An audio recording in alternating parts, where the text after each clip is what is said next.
Okay, should be out.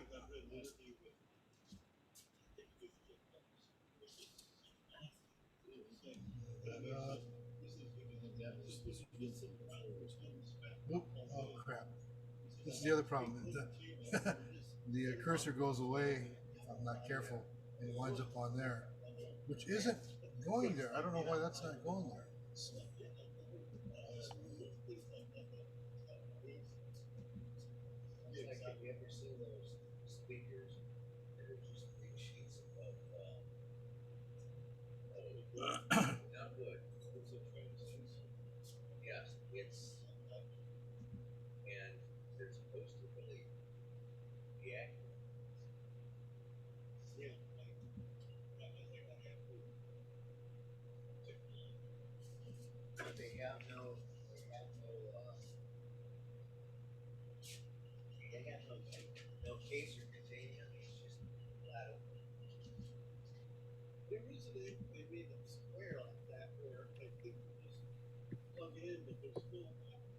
I'm not getting the display. I don't know. Oh, there it is.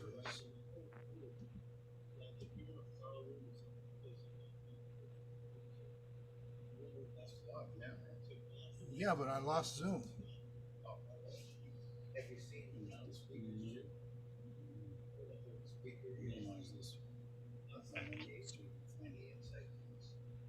It's not coming back to that.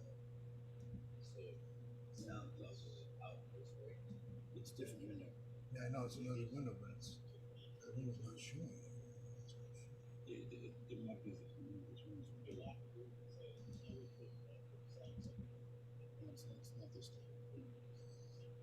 No, that's the something else. No, that's the showcase. Yeah, it should be logged out. Oh well.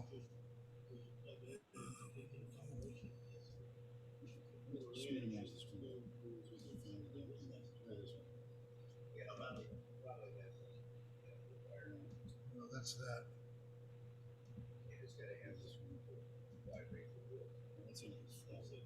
No, that's the other another showcase. The showcase.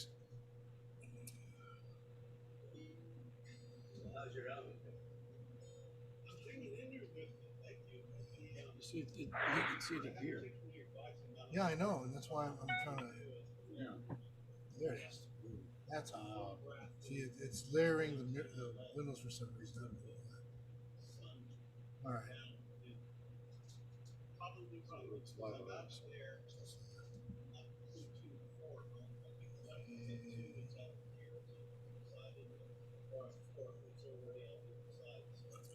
Let's see what happens.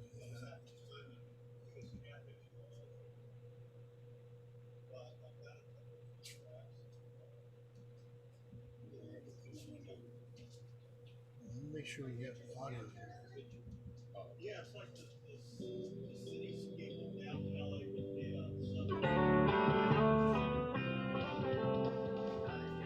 Over the speakers.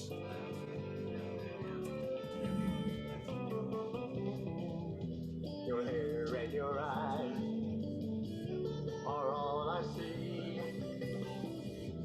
The rest of your face hidden from me. I'm falling in love. You've taken my heart.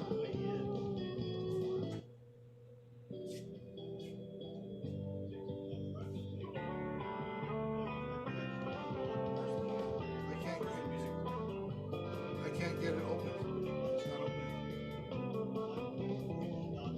Your hair and your eyes are all I see. Yeah, I know, but it's hidden. The rest of your face hidden from me. I'm falling in love. You've taken my heart. Love that could never be. There is no start. Just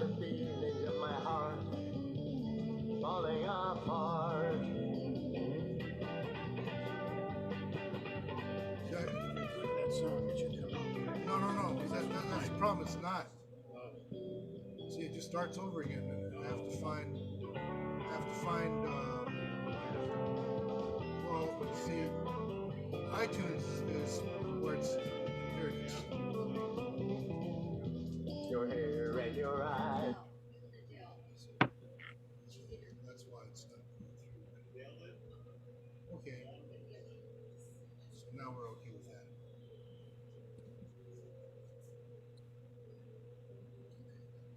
Okay, and I think we're back. Bill, can you hear us? I can hear you. Okay, I can good. hear you and see you. Yeah, I'm off camera right now, but that's okay. I can see the stage anyway. All right, so we're gonna get started now. Okay, we're gonna get started now, Bill. Cool.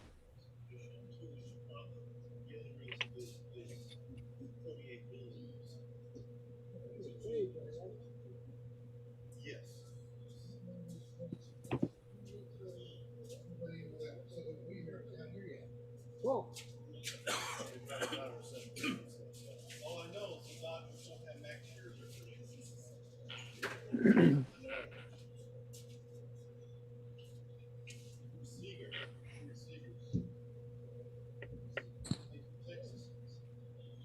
Okay, welcome everybody. Yeah. Sometimes the technology gets away from us here, but we finally got up and running. For those of you that are on Zoom, hi, good to see you. Hey. We have 3 people so far. I know there's like 8 people that said they're going to be here. We'll see what happens. Oh, there's Steve. I was going to Zoom. All right. And of course, musicians, you know, kind of running a little late. But that's one of the things that we need to address. And that's something that's very important because tonight's guest, Gerald Ishibashi, is a good friend of mine. He does promotions. And one of the things about being a promoter is that if you're not on time, you ain't got the dime. In other words, you lose. So it's very important to know these things. You know, you can't be quite as lackadaisical as we used to be, especially now in this day and age of everything being virtual. Because when you're virtual, sometimes if you get online too late, then the stream is not working right and you get shut out. There's so many other things that are happening now. So having a schedule is very critical, amongst other things. So even though we're a little late, and apologize for that, we're here now. And for those of you that are here, welcome. We do have coffee. We do have the tip jar. Thank you very much. It does cost us to be here. And we have another guest speaker starting off the new year. As you know, every year we try to start off with Joanne Ledesma. Joanne is always a very big favorite here because she's getting stuff done. She mentioned that she was able to submit several songs from SongNet to different placement opportunities. So that's kind of exciting to see. And I'm looking forward to finding out more about what she's doing and how that's working out. But meanwhile, we're going to get started with Gerald. So Gerald, why don't you come on up here, man?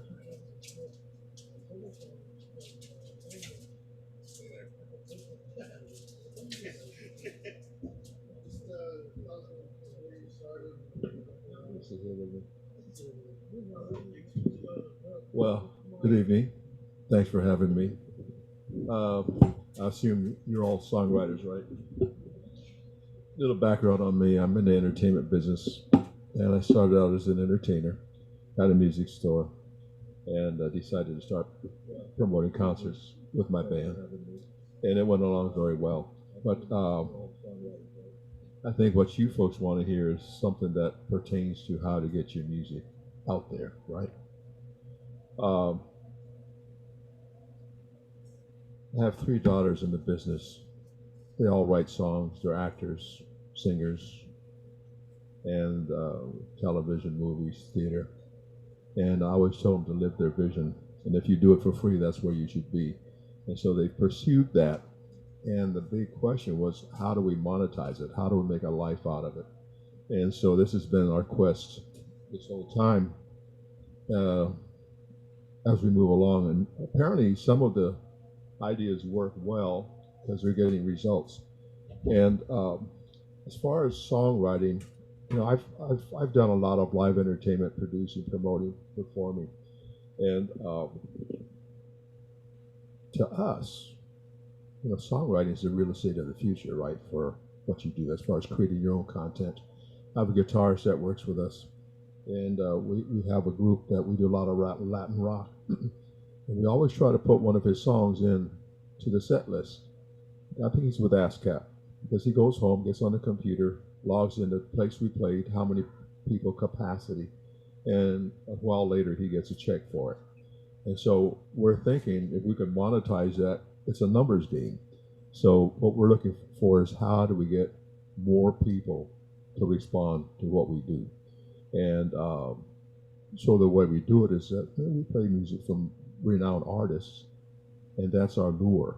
And we bring, when we'll do show, we'll get 1,000 people. Some clubs are doing 100, 200.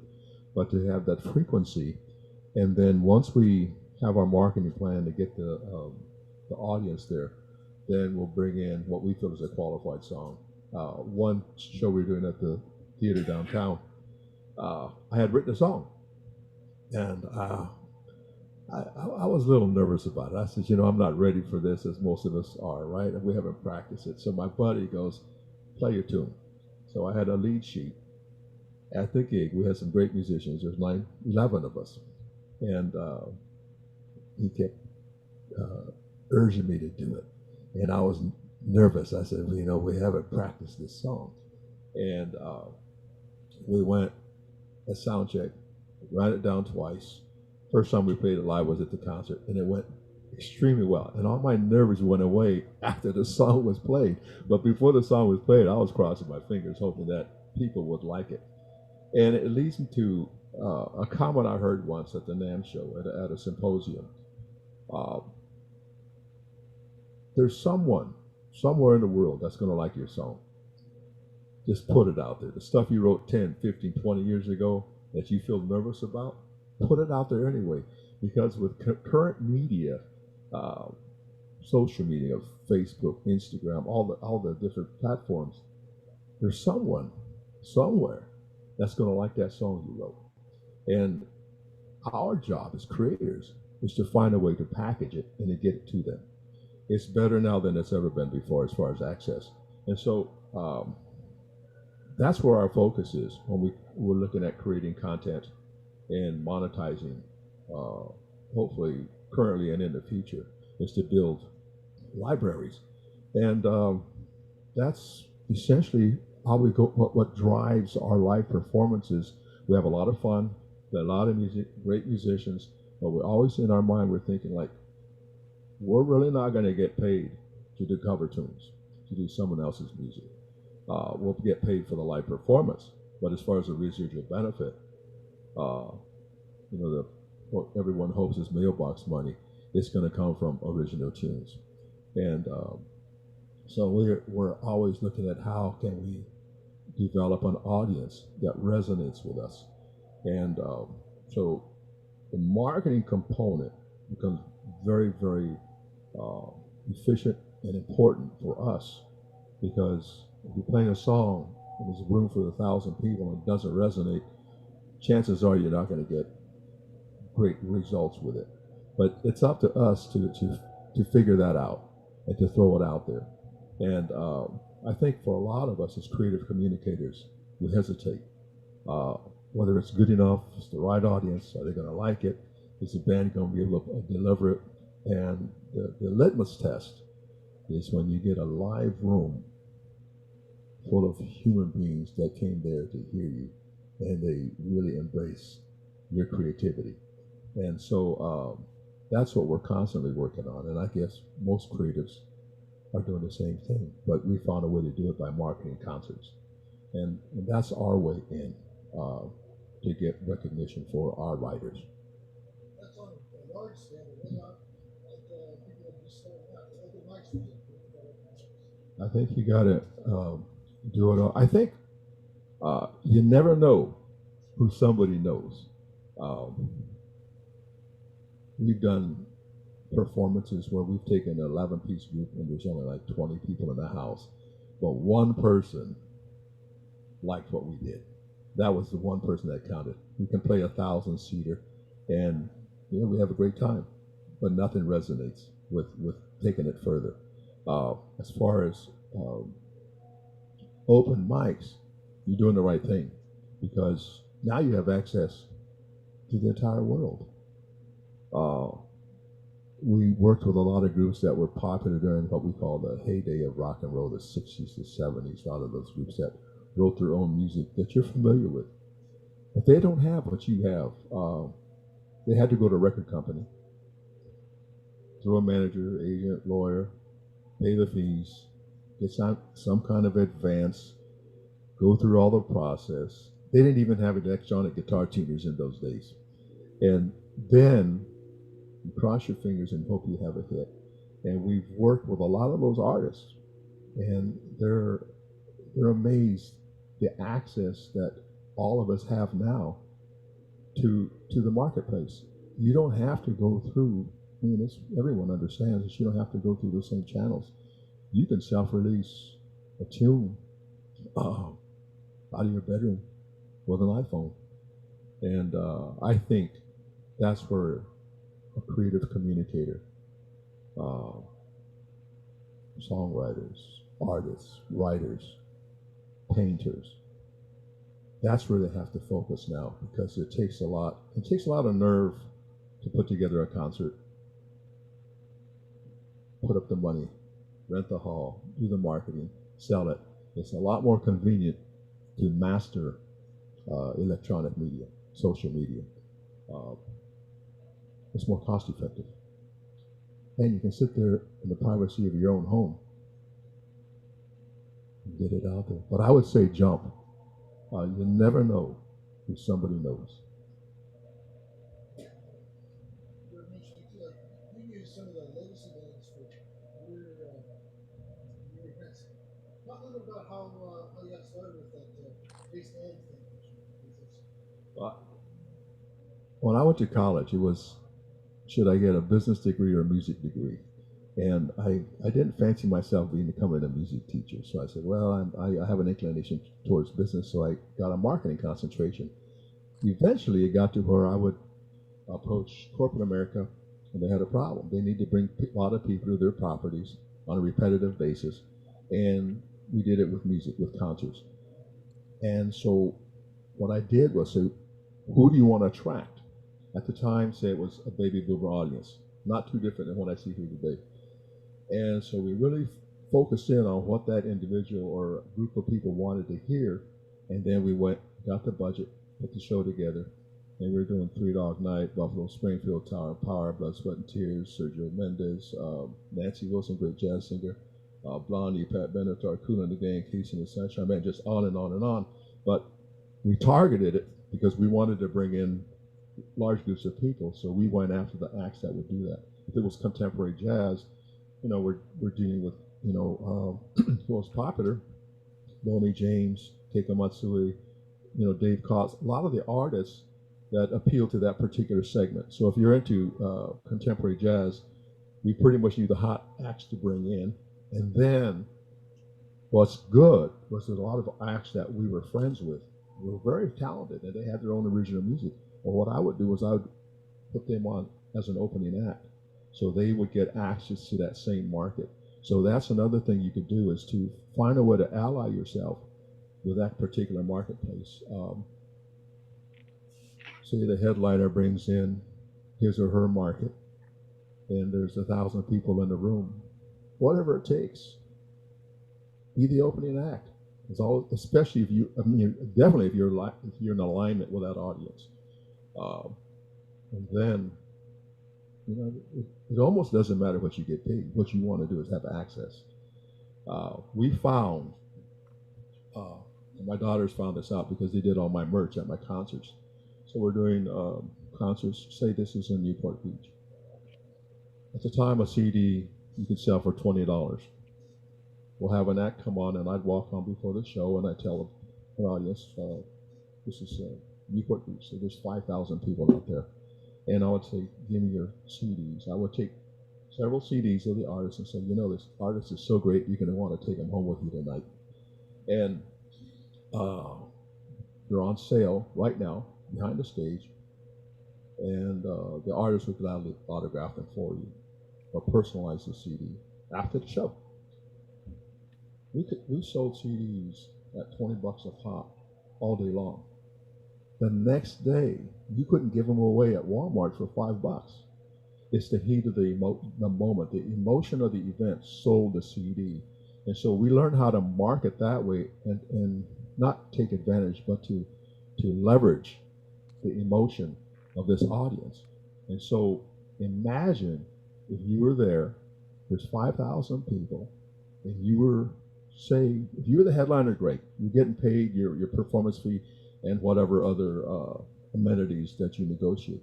But what if you were the opening act and you happened to get on board and your music happened to appeal to the same audience? Now you've got a head start. We did that for a lot of our friends, and what we did was we put them on with them. We also did some groups that were great artists that were touring artists, but they happened to live in the area, and then we would hire them. Like here's a good one. My daughter's going to UCLA. She says, "Dad, you got to hire my friend's band." I said, "Honey, we're pretty full. We got Friday, Saturday, Sunday. I think Kool and the Gang on a Friday. Saturday, our headliner was Blondie. Sunday was Beach Boys. Friday, we had 2 opening acts. Saturday, 3 opening acts. Sunday, I think we had 2 acts that were openers." And she said, "You got to use my friend's group." Okay, I'll go see them. I went down to the Troubadour. They're great. I said,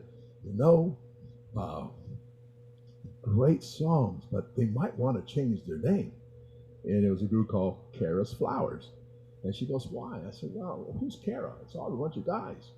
And she said, "Would you sign them?" I said, "Sure." So they were our opening act Friday night, which is basically a glorified sound check at, say, 5 o'clock in the evening. Headliner comes on at 9 o'clock. It would turn out to be Maroon 5. And their songs, at that time, they're going to UCLA. A couple of them were. And their songs resonate with the audience. I remember no one knew who they were.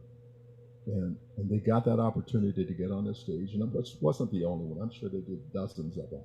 But I remember the response from the audience, the people that had done the taste with us many years. They would come up and say, "Who's that act? I love that music." And no one had ever heard the music before. And so that was one example of how it works, is that, matter of fact, one of my daughters went and got the council check of theirs and the contract, because she wanted to hold on to it for posterity, because it wasn't that much compared to what I'm sure they get now, obviously. But the opportunity was there. For some reason, it went on. People loved the tune, but it got exposure to all the artists on the bill, plus the audience that was there. Now they're making 100 times what the headliner was making, but they took the shot and they're willing to do it. And so I think to leverage, find out, it's your responsibility to find out what music you have and who it resonates with, and then search out who in the business is doing it. Look for the master who's doing it. Be of service to the master. If you love to paint and Picasso was around, go work for him. Take him his lunch. Clean his paint brushes. Be there, because it rubs off. And so we saw that happen on several occasions. Many contemporary jazz acts you see now that are doing well in the marketplace, selling their product. We put them on. A lot of them were friends of ours. We put them on as opening acts in front of Blood, Sweat, and Tears, in front of Tower of Power, in front of Nancy Wilson, because they just wanted to get their music out into the market, to get it heard. And they were savvy enough to hone their musical talent so that when they went on stage, they knew how to walk on, they knew how to deliver a show. You got 45 minutes. Don't ask for too much. Do a great sound check and hit it. 7 o'clock, 7:45, you're done. Change over to stage, 8 o'clock, headliner comes on. But what they got was exposure to whatever headliner audience was in attendance at that time. And we're talking like, 5,000, 10,000 people that just heard them, that before they got to the show, they didn't know who these artists were. So I think it's incumbent upon us as artists is to avail yourself of that, to not get caught up in the hesitance and but to throw it out there because, like I said, the parachute doesn't open till you jump, and there's so many stories that I can go on and on about that, but I won't. But that was one great way to get exposure. Along the lines of that, one of the things that you famously mentioned is if you find anybody with 3 phone calls, what is that? I'm an entrepreneur, and I'll cold call anybody. But I truly believe you can reach anybody you want in 3 phone calls. If you think about it enough, you've done your homework, you know who you want to reach. Like our buddy Harry Manaka. I really didn't know Harry, and we're working on a project now called Sunset Rocker, and I'd seen him perform, and I called someone. I said, "You know how to reach this guy?" He says, "No, but call John Kuramori in Hiroshima." And he said, "Yeah, here's his number. Boom, 3." And so I've used that. And if you think about it enough, and you focus, you can get there. It just takes courage. It just takes picking up the phone and be what I call smiling and dialing, and just keep going. What's the worst they can do? Say no, and just keep going. So many doors that we opened because we were willing to pick up the phone and call somebody. How do you get started with it? Where do you go first? And you usually ask, he says, well, maybe you can't not do that. Who do you know that might do it? Yeah. That's it. Yes, it's as simple as it is. As far as getting, tell us about how you got started with this case of Well, it's all bringing entertainment to specific groups of people. The way Taste of Newport started was, I was working with some folks in the area, and they said we're creating this event, and I said, I work on it. I always work backwards. I said, what's your end result? What do you want? What do you want to see happen at the event, and who's that audience? And so they said, well, we're very busy in Newport during the summertime with the tourists, but we need something to help the restaurants and the community. We'd like to do something for the community in September when the tourists go home. And so we're doing this several events. Well, the one that lasted the longest was an event called the Taste of Newport. Again, we said, what's the problem we need to solve? Well, tourists go home, locals are still here, we want entertainment, and we want to bring business to restaurants.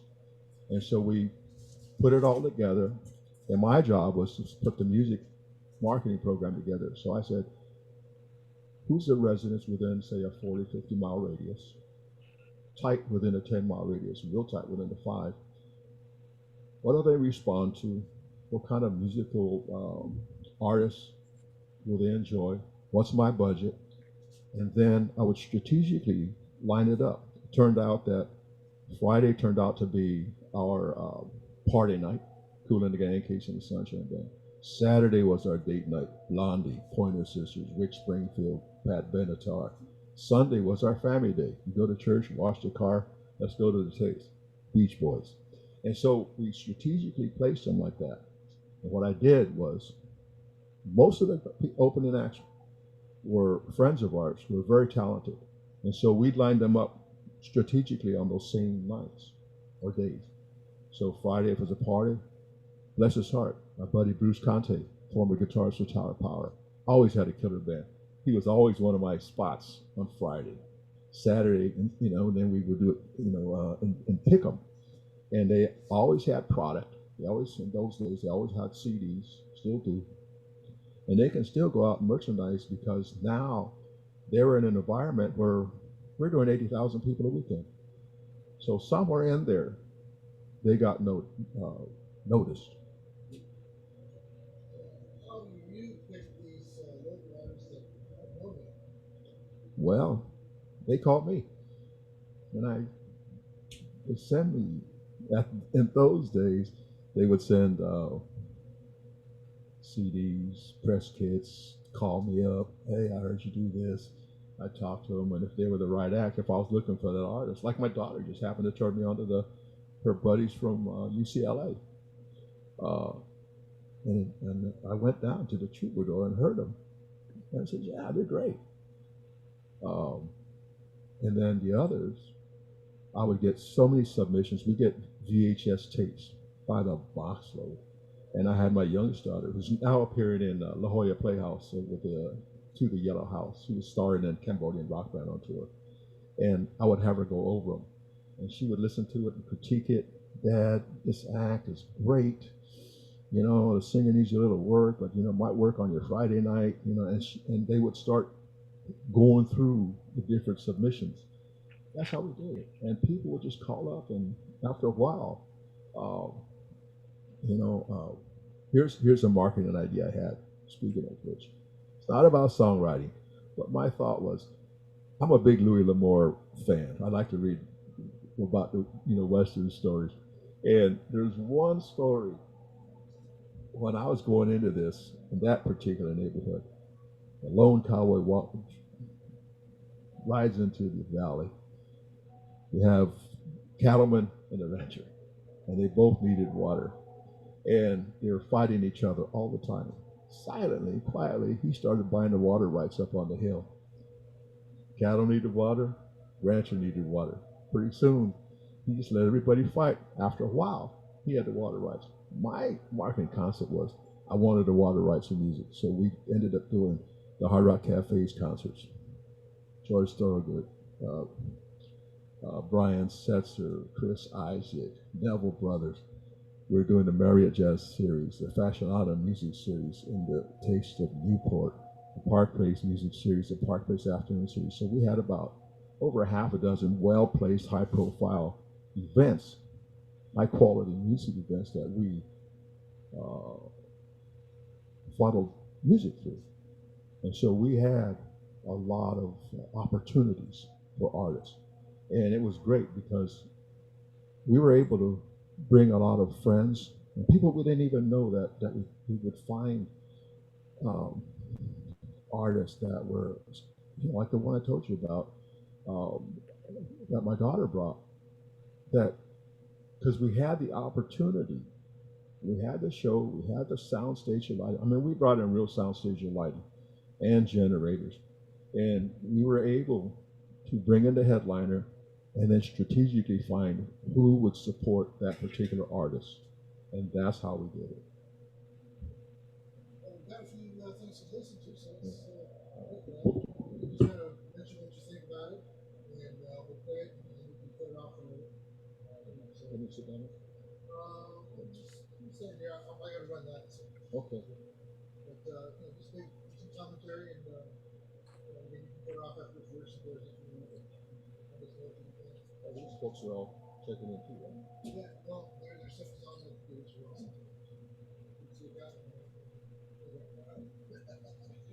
All right. Coffee there too. All right, so let's get started on this. Let's see.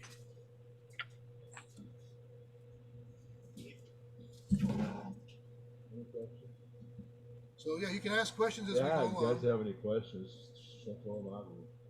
And let's see, Daniel, where are you from, Daniel? I don't think I've met you yet. Are you talking to me? Yes, Daniel, where are you from? Oh yeah, hi.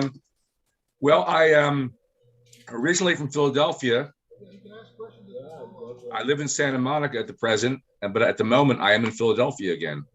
Okay, good. Then we'll start with you because you're on a time thing here. So let's go ahead and kick Are you it. talking to me? Yes, I'm going to talking about you. Oh yeah, hi.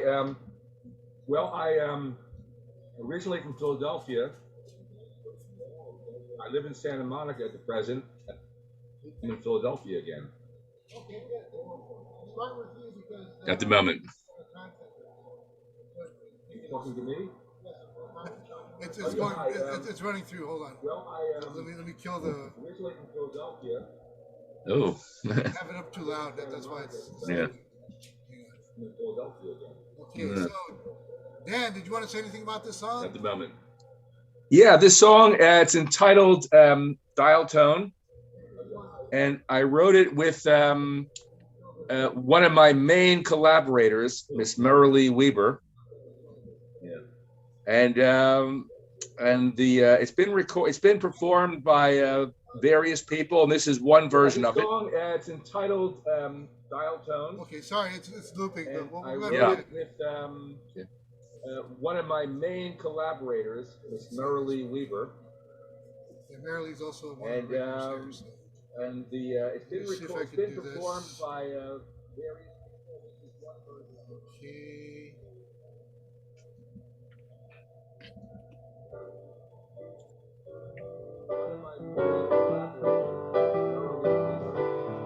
Hello, dial tone. You just hung up the phone, and there's nothing I can do. Guess I'll just talk to you. The boy, he slipped away. I had some things to say.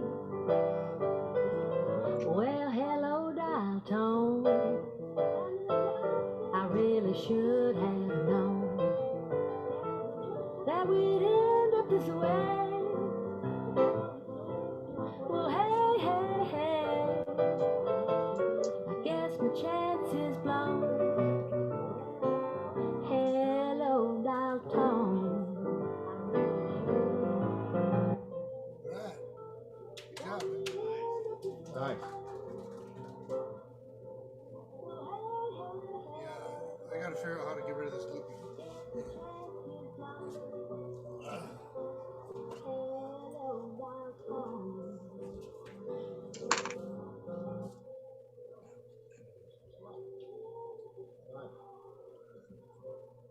Okay, go ahead and just discuss this.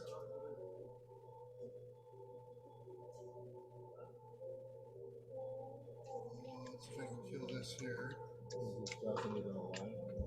There we go. Okay, yeah, so we should be able to hear you on Zoom. You can still hear him on Zoom, right?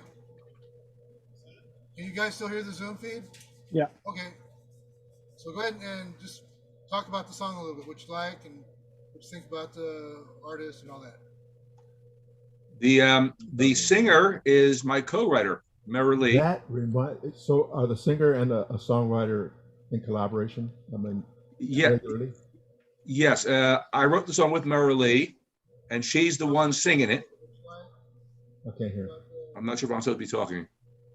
Yeah, I got to figure out the The looping. singer is my co-writer, Marilee. You have an act together? No, well, we have performed together, but not an official act. We occasionally have performed together. Yes. She's the one singing it. I'm not sure if I'm supposed to be talking.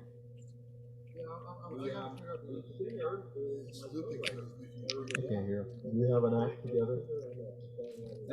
No, well, we have performed together, but not an official act. We occasionally have performed together. Yes. She's the one singing it.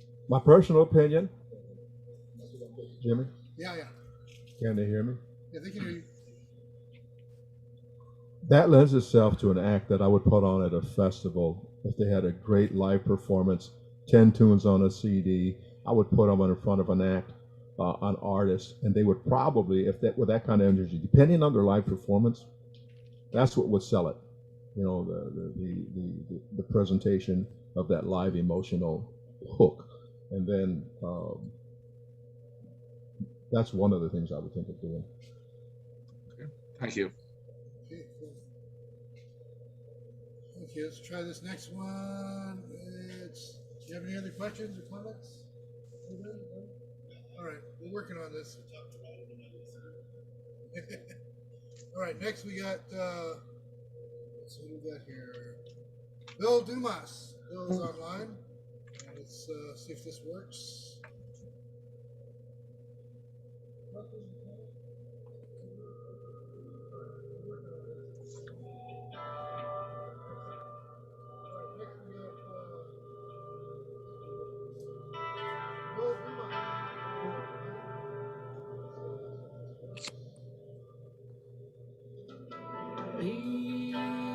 Long years in this dark age, some talk Mostly it sounds the same. It's a long, long road. Have to find our way back home. It's a long, long road. It's a long, long road. Have to find our way back home.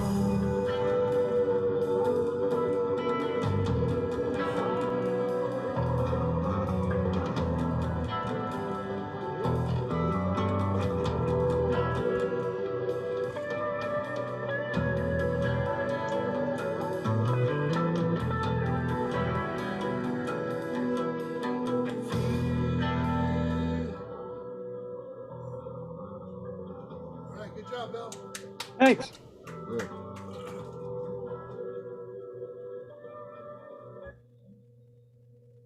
Okay. Anything else? I frame everything based on a live performance. I always gauge it by, it's so visceral when you're there, the band's on stage, and you can immediately see an audience reaction. And like that song, if I had a 45-minute set, I'd probably put that about a third of the way through the beginning. I hit it strong and hard up front, get the audience's attention, get them moving, suck them in. About third, second, maybe put about this would be about the third or fourth song, maybe. But both great. What I would do is, I know it's tough to get on stage, especially get a band together and make them tight. But whatever you can do, if you can get that 45-minute set that just smokes, you'll find a place for each of those songs. Different characters, different audiences, but it's doable.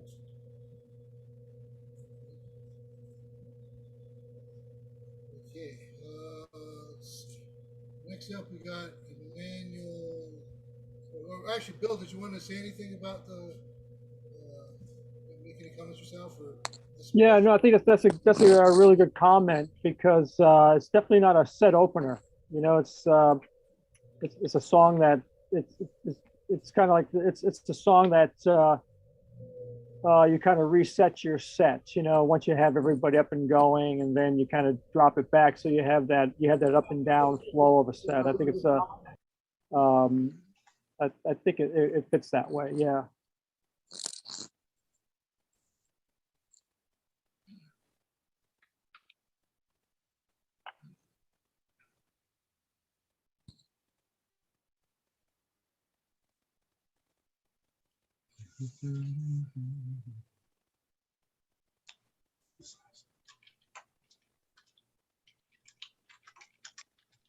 Thanks, Bill. Okay, we're gonna try. I think I figured out how to make this work. Okay, next we got Manuel Lawrence. Did you want to say anything about it, or? Sure. This is a jazzy bluesy song that I recently wrote. It's a scratch track still, and would like to get feedback on it. Okay, next we got Manuel Lawrence. Did you want to say anything about it, or? Sure. This is a jazzy bluesy song that I recently wrote. It's still It's a scratch track still. All right, let's try this.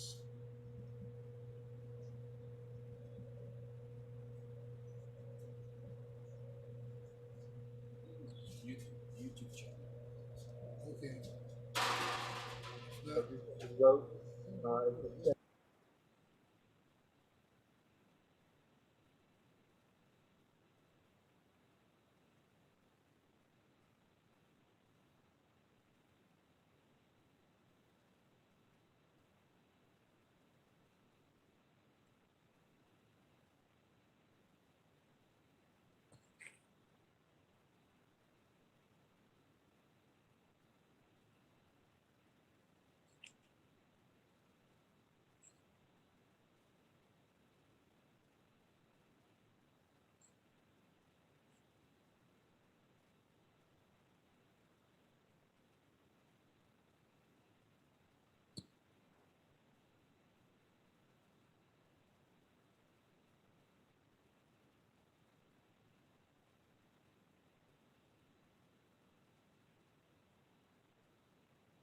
Now, baby, we worked real hard on our relationship thing, but hard work didn't produce what we thought it should bring.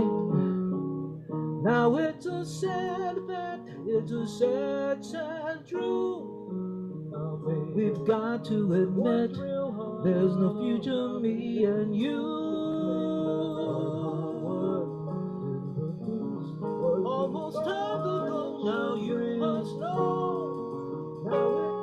Now listen, it won't be long, it won't be long, it won't be long, it won't be long. No, it won't be long, it won't be long, it won't be long, it won't be long, it won't be long, it won't be long, it won't be long, it won't be long. It won't be, won't be, won't be, won't be, won't be, won't be long.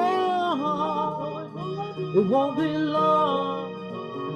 No, it won't be long. No, it won't be long. It won't be long. It won't be long. Good job, man.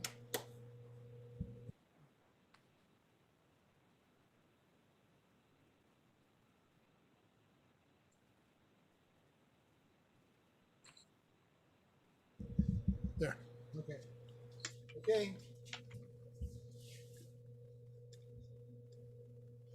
Again, I frame everything on a live performance.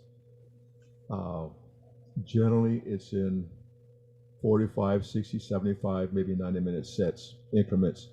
And where you strategically place, like this artist, wherever he placed that song, he has to strategically do it. What he bookends it with is important. How he opens the set, how he closes it.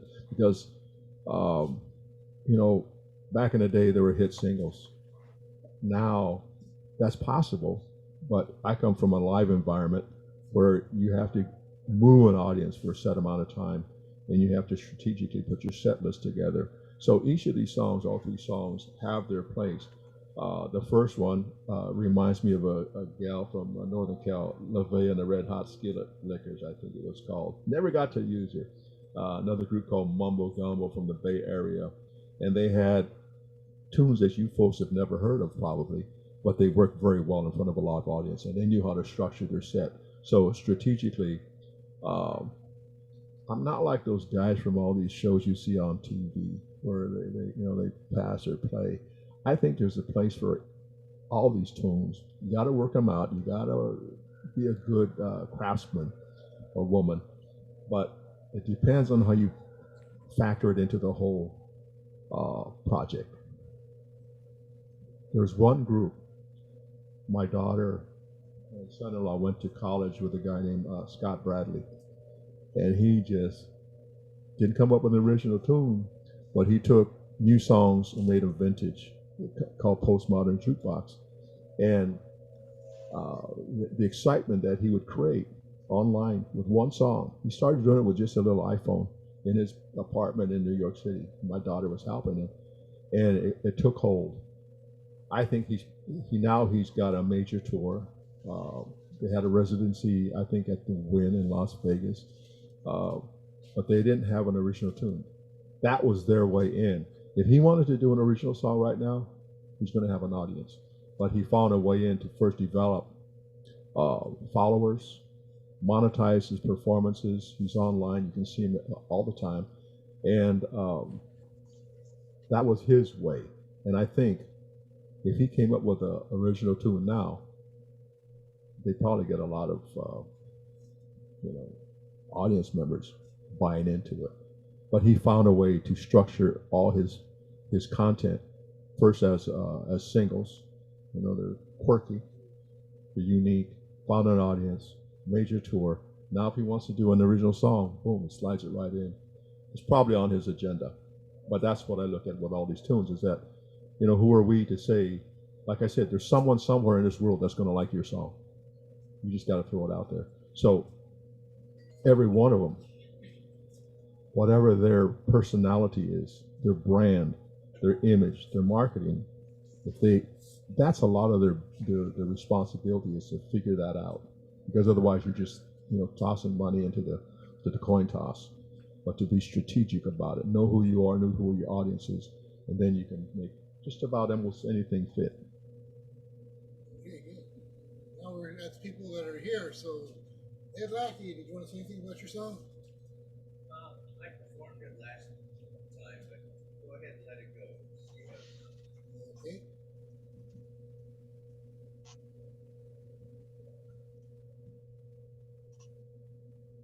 This is the new HOP. Hang on. I think I screwed up again.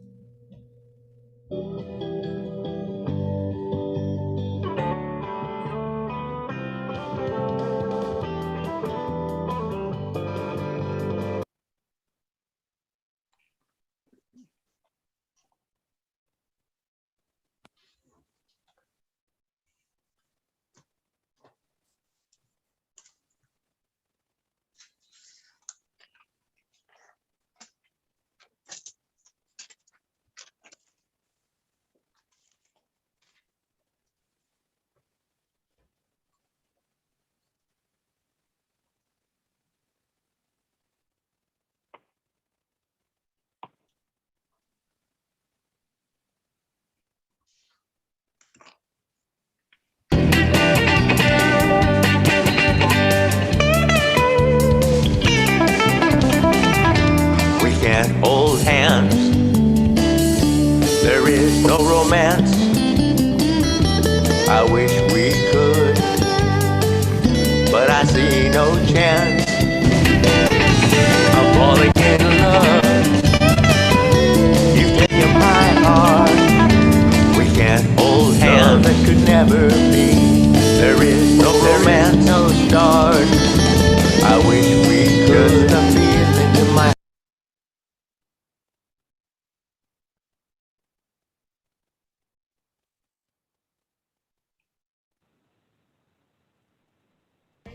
Yeah, Knopfler reminds me of the Knopfler tone. Yeah, yeah.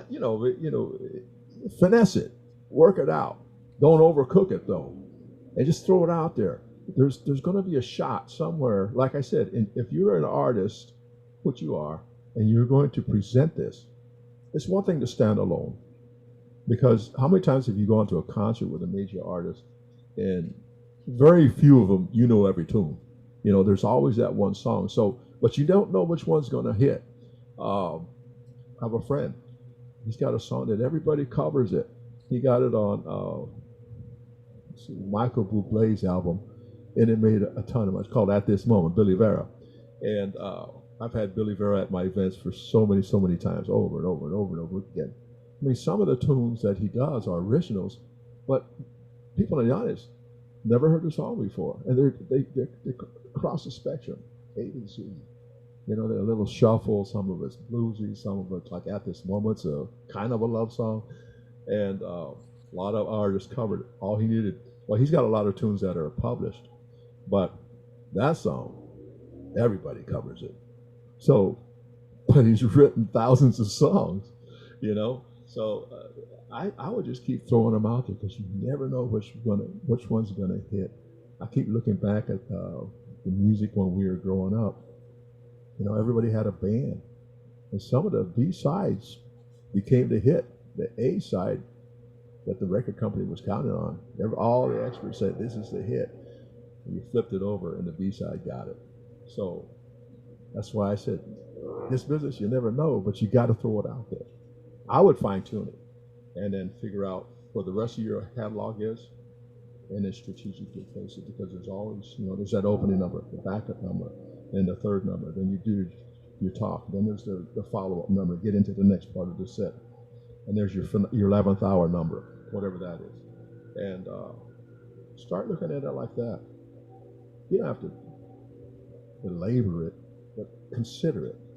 Look at it as a whole package. Back in the day, it was a singles market, and it kind of is again today. But once you have to perform, you got to do at least 45. Everybody's got 20. My friend Bill Medley from the Righteous Brothers, he goes, "Yeah, Gerald, everybody's got 20 minutes. You got to be ready to do 60." So. Okay, Rich Marchetta, do you want to say anything about this? This is my friend.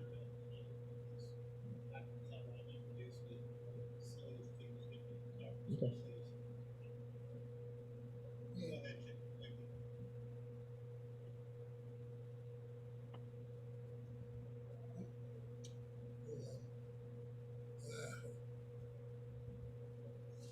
This thing keeps hiding its own windows.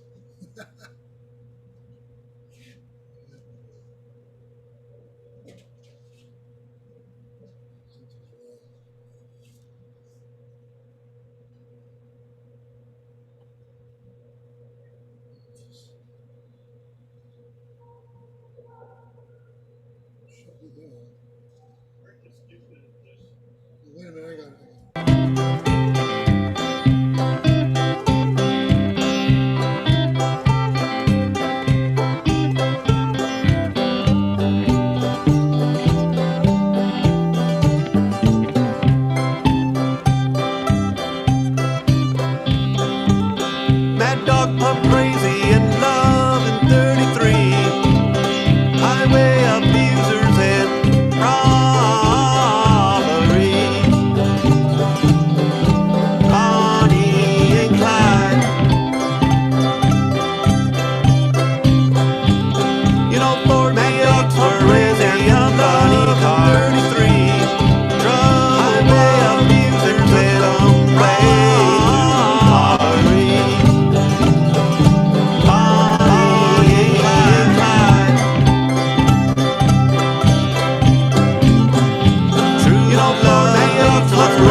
One time I was doing a show at the Hard Rock Cafe in Newport Beach. Headliner, I think it was Chris Isaac, Brian Setzer.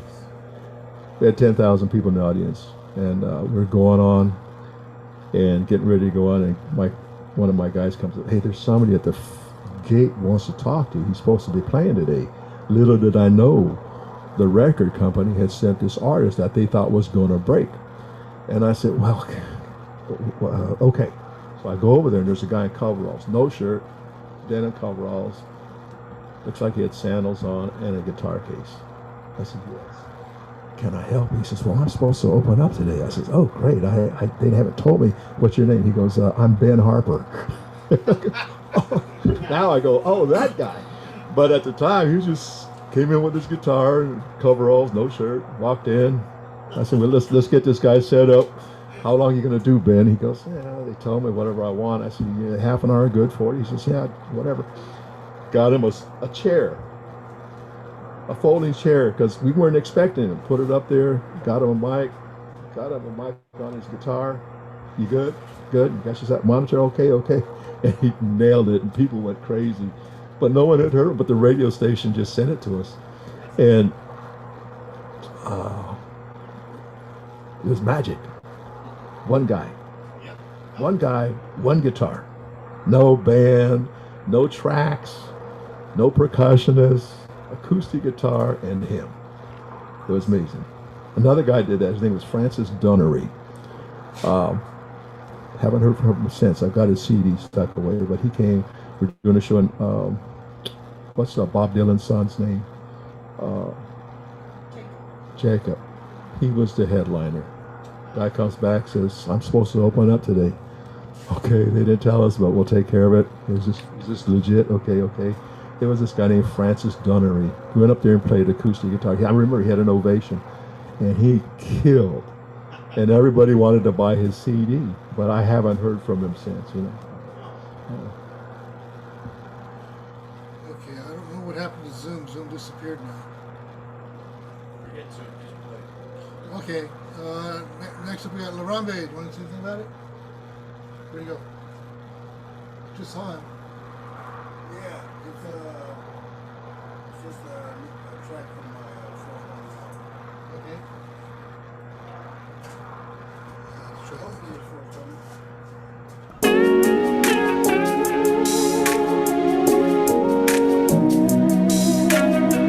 Sweet melody,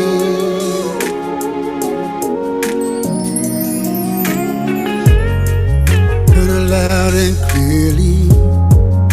She touched me deep, and she was so appealing. Piqued my curiosity. Had insightful lyrics that were so compelling, and her performance was so overwhelming. Sweet melody, playing again. Now I hear music where there had never been. There were many musical choices, but I chose hers instead. 'Cause sweet melodies stuck in my head. She got the rhyme and the rhythm has a natural flow.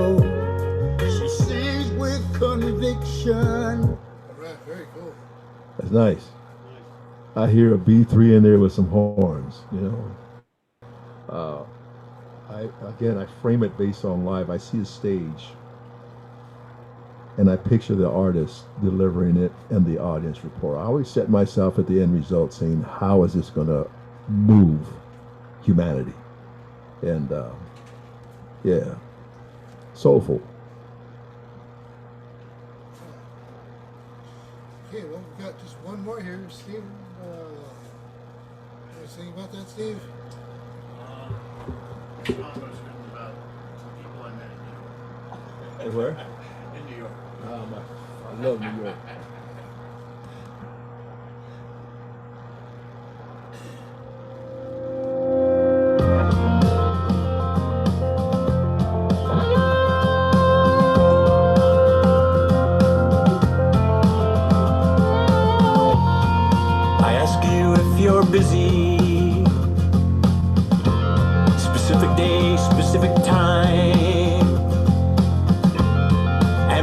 perhaps, you say maybe, but you don't say why.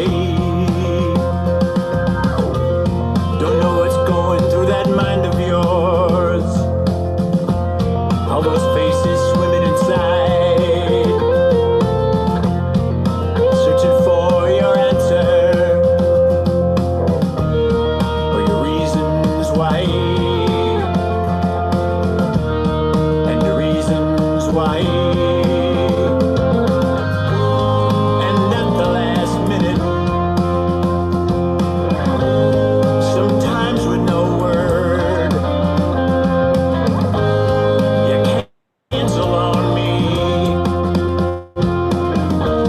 and you don't say why. Who's just gonna go to the chorus?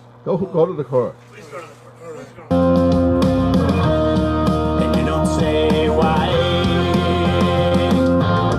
Why you just keeping me around? Why you just keeping me around? You got me waiting for so long till something better comes along.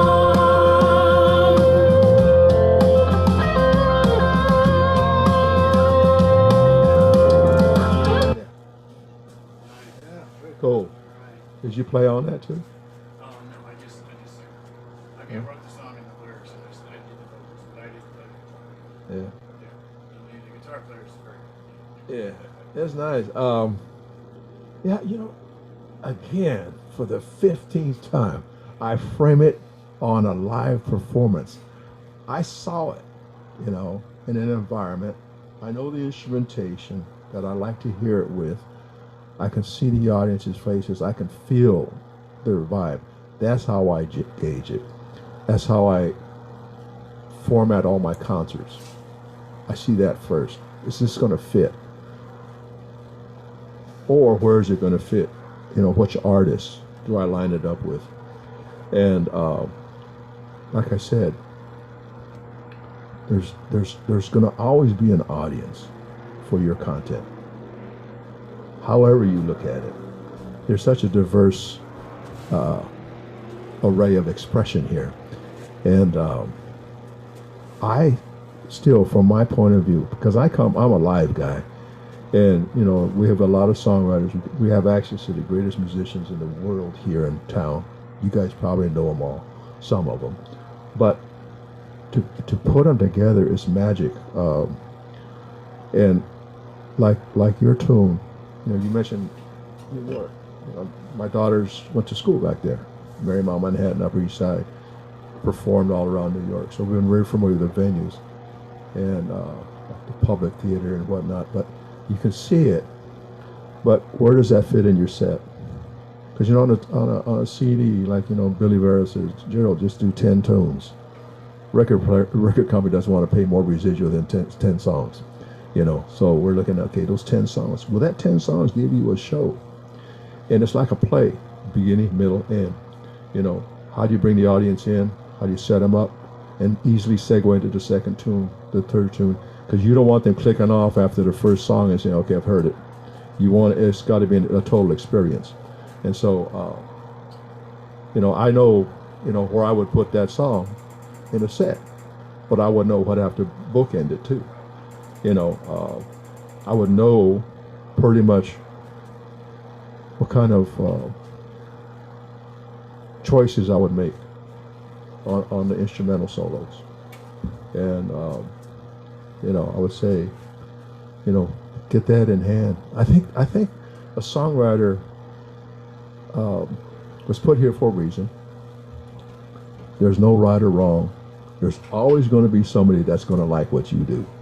Whatever song you wrote, there's going to be someone in this world, in these billions of people, that's going to like it. You just got to market yourself so you get it to that audience. How can people find you? Social media, you can hit me on Facebook under my name, Instagram. I respond. Do you have any upcoming events? Well, thanks to our pandemic, we've been hunkered down. we're working on concerts in 2022 and 23. Some major acts that you're familiar with that we're negotiating with now.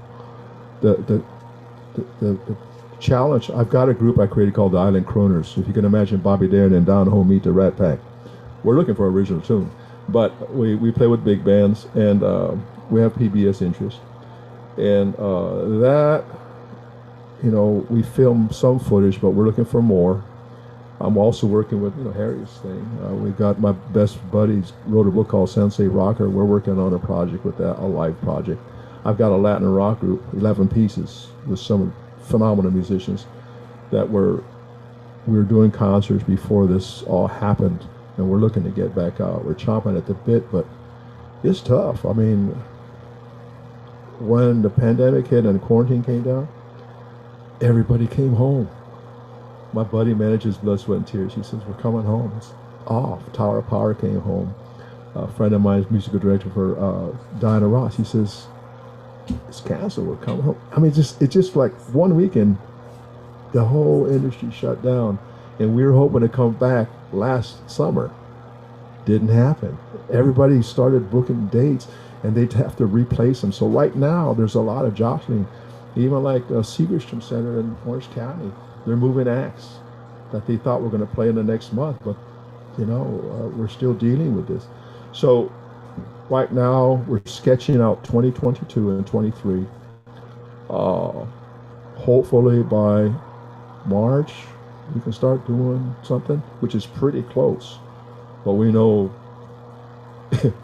we better be going by 2023 or by mid 2022 because there's so many creatives. My daughter, during this, she was touring with a theater piece called Cambodian Rock Band, critically acclaimed, South Coast Repertory, Oregon Shakespeare Festival, 10 months, La Jolla Playhouse.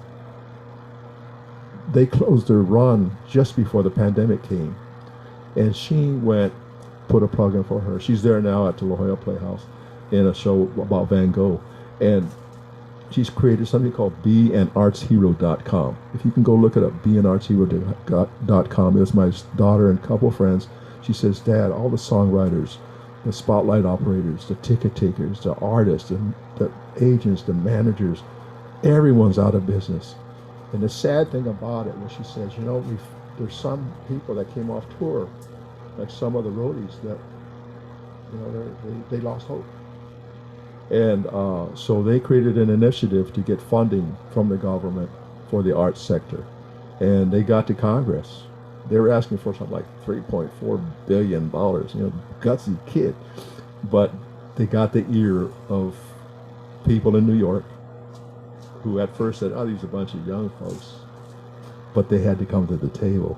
But that's part of what we're talking about, is that they felt this urge that, our sector is the last to recover. I mean, the guy who made the cardboard boxes, he did fine. UPS, FedEx, that business went. But the arts, I'm heartened to see that you folks are doing what you do, because I've always thought that the future belongs to the creative communicator. And keep it up, because the songwriting, expensive paintings and whatnot, they're going to be the real estate of the future. And the thing you have to remember is that at some point, it may be tough right now, but keep doing it. Put it out there. My daughters write, they got a couple kids, so they're writing children's songs. I said, well, you gotta, even if it's just a guitar and a voice, put it out there and get it in, because it may not be today, but it could be 5-10 years from now that you start cashing in. But I don't know. I don't have the crystal ball. I'm hoping that March we start doing concerts, because I need theaters to do shows. And we've been talking to a lot of artists that they want to get out there, but they're hesitant because they don't know. Say you got a tour on the West Coast, Seattle, come back down to Oregon, come back down to San Francisco, LA, San Diego, and you got the West Coast swing. And say if two of them pop out, it throws off the whole dynamic. Now all of a sudden, you're out of money because you're counting on airfares, transportation, hotel. The band is putting all their everything else aside. They're traveling. So if you drop 2 dates and you have to reposition them to next year, it's a big quandary. So it's we're seeing it happen to a lot of our friends right now. And so as far as me, I'm looking at hopefully March 2022. Send me some good luck. And 2023, we definitely think Island Crooners got offers to go out of this country into Japan. We don't know if we can go. So I don't have that crystal ball. I'm the eternal optimist. I'm going to do it. That's the other thing, that if you're called to do it, there's nothing going to change your mind. You got to stick. You got to do it. So there's no, the great motivational speaker, Les Brown, he says, wouldn't it be a great tragedy to show up at the end of your life with your music still in you, unplayed? Wouldn't that be a great tragedy? You don't want to be on your deathbed. But you want to be there surrounded by all your loved ones, smiling and crying, and you're joyful. What you don't want to do is be surrounded by all your hopes, dreams, and songs that you never did. And they said, because you didn't take advantage and put us out there, we must now die with you. So you got to put it out there. You have to put it out, because that's why you were put here. There's no accident. This is synchronicity that this group of people are here tonight, because I encourage you to throw it out there, because the clock is ticking. We can't control time. And, when you're gone, you're gone. I don't want to sound like I'm putting a damper on it, but I encourage you to put your music out there. Every song I heard tonight and every discussion we've had, I see potential. I had to make a living and raise my kids by making right decisions, by putting people on stage and drawing a lot of people, and for them to pay money so that I can get paid so I can pay for my kids. And so I'm not fooling. When I made a decision on an opening act, when I made a decision on a headliner, I had to be pretty sure that they were going to turn tickets. And part of it was I had to have confidence that the content they brought with them, the songs, the artists, the musicians, were on par. And so it was how I fed my family. So I don't take it loosely. I don't sit there like a judge at a singing competition and talk whatever. That doesn't matter to me. Everybody can do it.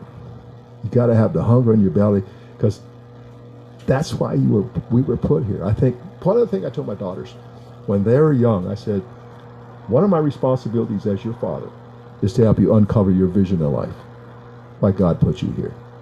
The other thing is to do everything in my power to help you manifest it sooner than later. And I think if you're here, that means you have a voice, you have something you have to give to humanity. And a lot of this stuff is superfluous. You're going to get a better arrangement. You're going to tighten up the bridge. I mean, when you modulate from 2 verses into the bridge, should I go up half step? Should I go up a minor third? You're going to ferret all that out. Should I use a B3, or should I use a Fender Rhodes, or should I use a synth? Should I use so-and-so on drums, or should I use the other guy? All those are minutia items. The key is the message you're going to bring to this planet while you are here. Very inspirational. Thank you. Well, thanks again, and we always present our guest speakers with the official SongNet bud. All right. Thank you. Thank you. So if you're interested in finding out more about getting with the social, or what it takes to get with, Hit me on social media. I will respond. Unless I'm out of town. Oh, a plug.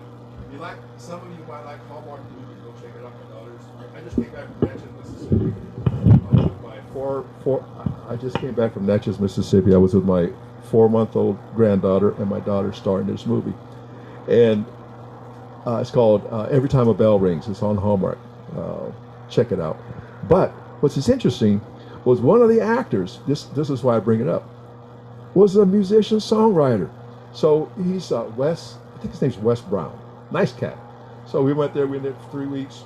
My daughter's one of the stars of the show, and she got, Dad, come on, this guy, he's a musician too. So he happens to live in Nashville, and he's an actor, but he got his song on the movie. So if you go see the movie, and my daughter's up there singing with her 2 adopted sisters, and they're singing this guy's song. So now this songwriter has whoever he's with, ASCAP BMI. He's gonna get hit, you know. Boom. And hopefully it runs multiple times. But yeah, every time a bell rings. But he wrote the song for Natchez, Mississippi, you know, and we were there, and they did a scene where they did the tune. So this is a songwriter, and he got his song because he's an actor. He goes, hey, well, we need a song for the movie. I write. Really? Can you write one for us? Yeah. It's in the movie. So you never know. Thanks again. That's great. Okay, well, so we're running a little bit earlier than usual. Thank you very much, all you guys on Zoom. Sorry for some of the technical issues that we had, but you know, it'll still be archived, and if you miss something, you can go back. And again, if you have any questions, you can always hit us back up, showcase@songnet.info, and we will answer any questions that you've got. And I know that a lot of people will be watching this after the fact too, because they didn't show up tonight. I don't know what's going on with all that. But thanks again. Once again, Gerald, thank you so much for being here. All right, man. And we'll see you guys for the showcase. We usually have a Christmas party, but we're just going to have a regular showcase. Maybe we'll have a little of the same stuff. And I will bring the box of whatever gifty sort of things that we always do, you know, for that, because it's always fun, and you guys at least get something, right? So that's pretty much it. We'll see you guys on the, what was it, 15th, right? 15th. All right. Have a good one. Good night. Good night.